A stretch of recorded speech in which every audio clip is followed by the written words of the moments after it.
Hello viewers, welcome to Science TV News at 1 p.m. My name is Ruth WAIRIMU and that's my sign name. Sign language interpreter is Jedida Wafula. Now let's focus on the news. Advocates for people with disability are actively supporting the Affordable Housing Fund.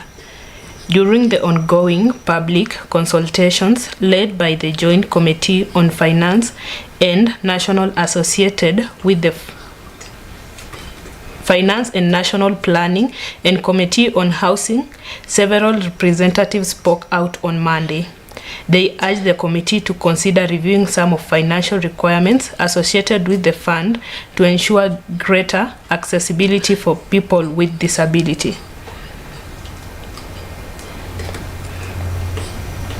This consultation continued today, with the committee welcoming further input by the many chambers within Parliament building.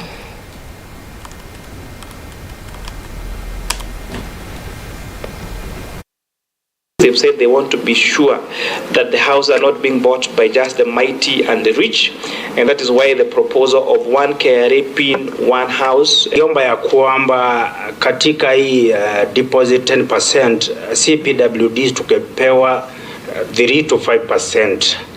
It means that mwenye atakuwa na 3% ni mwenye akona ile nyumba ya rumu moja. 4% mwenye atakuwa na rumu ya rumu mbili. That is na then 5% mwenye atakuwa amefikisha apewe 3 bedroom. Unajua inauma sana kupata mtu wa slum ni kama amebandikangwa lazima akaange kwa slum milele. And then wakati inafika mahali pa kusaidia mtu wa slum inakuwa ndio kuna kikwazo. Lakini wakati hizi vitu zingine zao zikipitishwa wao wajalingi inakuanga ni sawa. Kwetu ikifika lazima tuandamane. I stay in Mathare. I cannot have 3 meals in a day. If I take tea, I don't take lunch. Now I'm told to look for 360,000 before I'm allocated. Aren't you driving us away from this project? Hii pesa wanasanya kwetu ile tunalipa 3,000 kwa mwezi. Kama mtu ako na nyumba 5,000. Wewe unafikiria amepata pesa ngapi? Anaenda kufanya project zake. Sasa ndiye anapinga, anajua hii ikienda through hawatapata hiyo.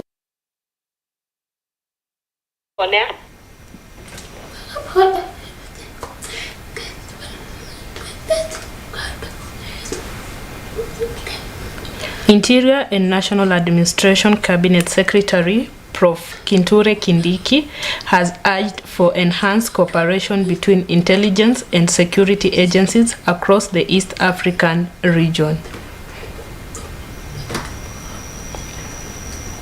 This call to action comes in light of raising concerns about transitional and cross-border threats like terrorism, narcotics trafficking, and human trafficking. According to the CS, the central hub will facilitate real-time data sharing and analysis, enabling coordinated response to emerging threats.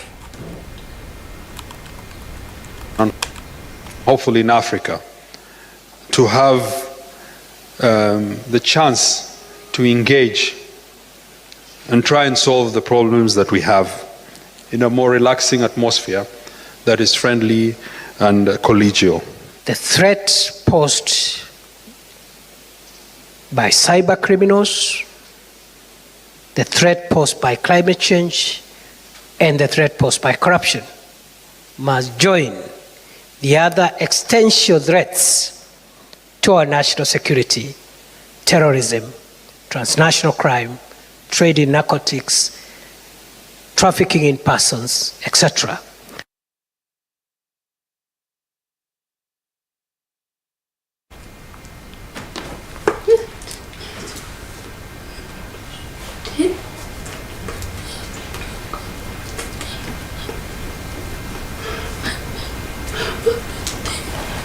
Health Cabinet Secretary Susan Nahumicha has raised alarm bells over the missing 4.3 billion Kenya shillings allocated to Edu Afya medical scheme. This revelation comes as the government phased out the scheme, citing concerns about fraud and mismanagement. The government aims to replace Edu Afya with the Comprehensive Social Health Insurance Program once the Social Health Insurance Act becomes operational. This new system aims to provide universal health care coverage for all Kenyans, including teachers. Boka inaitwa NHIF nimetupilia mbali, nimenunua ndoo mpya inaitwa Social Health Authority. Kwa sababu katika hii serikali ya rais wetu William Samoei Ruto alisema NHIF atapunguza kutoka 500 hadi 300. Hiyo ni kitu nzuri ama kitu mbaya? Si ni nzuri sana. Hali kuna watu wameketi hapa, watu wengi, hata 300 hiyo ni shida kupata. Edu Afya mwaka uliopita na ule mwingine, serikali ya Kenya iliweka 4.3 billion kuhudumia wanafunzi. Cha kushangaza ni kwamba hizo pesa zote zinasemekana zilitumika kwa sababu ya wanafunzi. Sijui kama hapa Taita Taveta wanafunzi walitumia bilioni 4, walitumia kweli? Si ni ukora? Na katika hiyo pesa ya Edu Afya ilikuwa inashughulikia mwanafunzi peke yake. Sasa wewe mwanafunzi uko na bima, lakini ukisikia mzazi wako nyumbani amegonjeka, unashikwa na wasiwasi. Kwa sababu yeye hana nini? Hana bima. So katika hizi sheria mpya tumeondoa Edu Afya na tumeleta bima ambayo inashughulikia baba, inashughulikia mama na inashughulikia mwanafunzi.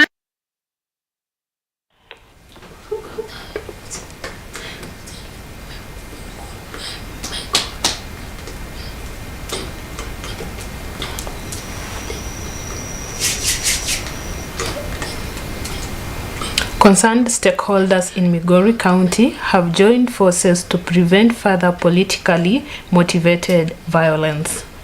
The meeting, facilitated by Rapado, NGA, brought together representatives from various sectors and officials from the Ministry of Interior to address early warning signs and develop action plans for maintaining peace.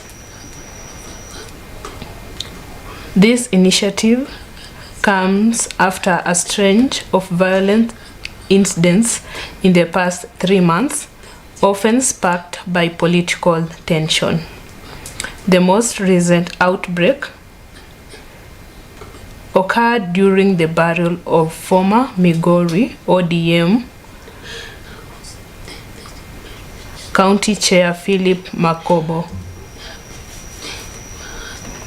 and this left several injured in Rongo sub-constituency.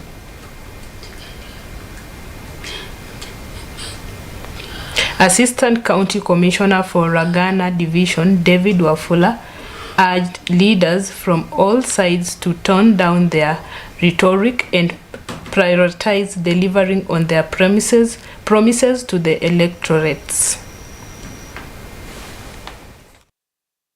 We have elections ahead of us, the party elections which are coming up in April, both for UDA and ODM party. Migori is always known to be a hotspot for election violence. And with the current hard economic situations, the youth could easily be lured into being unpeaceful if they are paid by the politicians to destabilize the region. So we are here invited by Rapado, and we are grateful because we've been able to sit down and come up with action points that will assist us make sure that we do not experience unpeaceful Migori. I'm sure it's not 100% achievable, but at least whatever we can cover during that season will be beneficial so that we can prevent the deaths that always happen during elections. And as well, we can make sure that people's property are secured. So yeah, it's been a meaningful discussion with all stakeholders on board who have given their contribution, and we believe we'll be having several meetings before we have those elections ahead of us.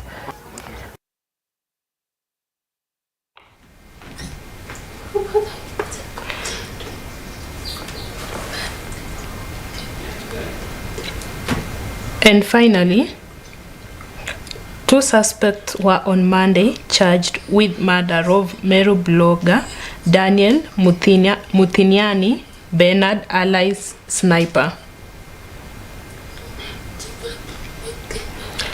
Vincent Kirimi alias Soup and Kenneth Gwantai alias Tali pleaded not guilty for the murder case before Lady Justice Dora at Kiambu Court after going for mental assessment to stand trials and plea taking.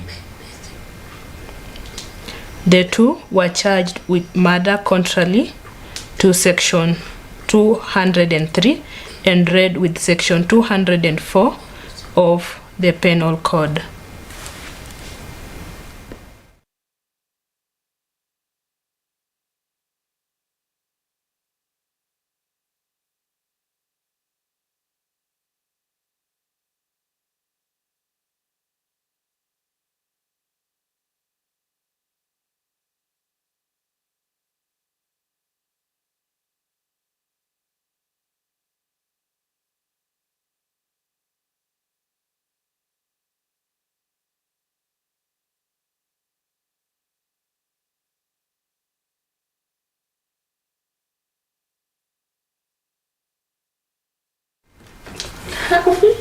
Let's have a short commercial break. We'll be back with sports news.